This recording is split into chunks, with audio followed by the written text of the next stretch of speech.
El club de futbol Reus Deportiu haurà de remuntar aquest gol de Morgado als 70 minuts de partit si vol continuar somiant amb l'ascens a la segona divisió B.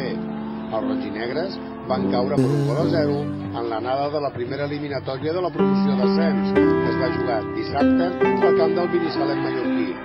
Els homes que entrena Ramon Maria Calderén es van veure superats pel joc directe sense deixar cap espai al contrari i la pilotada llarga dels balears, aprofitant les reduïdes dimensions del seu joc i el mal estat de la superfície del mateix, i en cap moment va poder fer el futbol que els ha portat fins a aquesta promoció d'ascens. A més, la baixa de Roberto Yanguel al mig del camp i el joc aeri de l'equip també va ser un factor negatiu pel Reus Deportiu. Amb aquest resultat, el Reus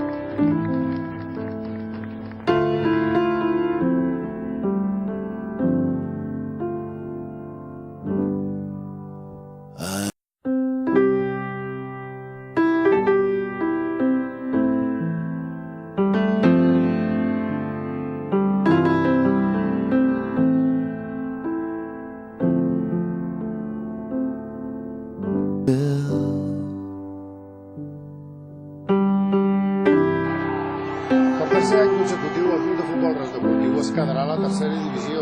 Els homes que entrena Ramon Maria Calderén no van ser capaços de fer-li cap gol en 2 partits al Binissalem i van quedar eliminats a les primeres de canvi de la promoció de l'ascens a la segona divisió B.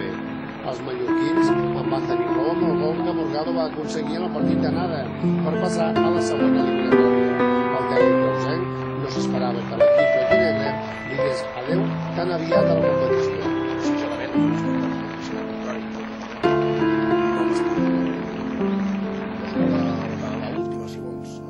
Que havia estat una temporada excel·lent. Busca hi era l'última, ja sé com vas. Que era la primera, no pot ser, pot ser excel·lent a la Lliga. Però clar, això ja sabem com és. Malauradament hi ha aquests play-offs amb els que per algun els hi va bé i altres no els hi va bé. És un tema que tant de bo algun dia es pugui canviar.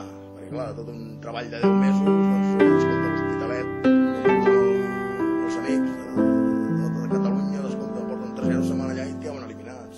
Pot passar això, esclar que pot passar, perquè no hi ha marxa d'errors. Són eliminatoris, no hi ha marxa. El Reus Deportiu va provar de totes les maneres, però la mala sort, l'actuació del porter del Binissalem, Xavi, i els pals van impedir que els rojinegres marquessin davant una afició reusenca entregada per aquí. Els mallorquins, per la seva banda, també van disposar de bones oportunitats per sentenciar, sortint ràpid a la contra, aprofitant l'ansietat del Reus Deportiu. Tot va poder canviar en la darrera jugada del partit, quan l'àrbitre no va voler veure un possible penal sobre Querol.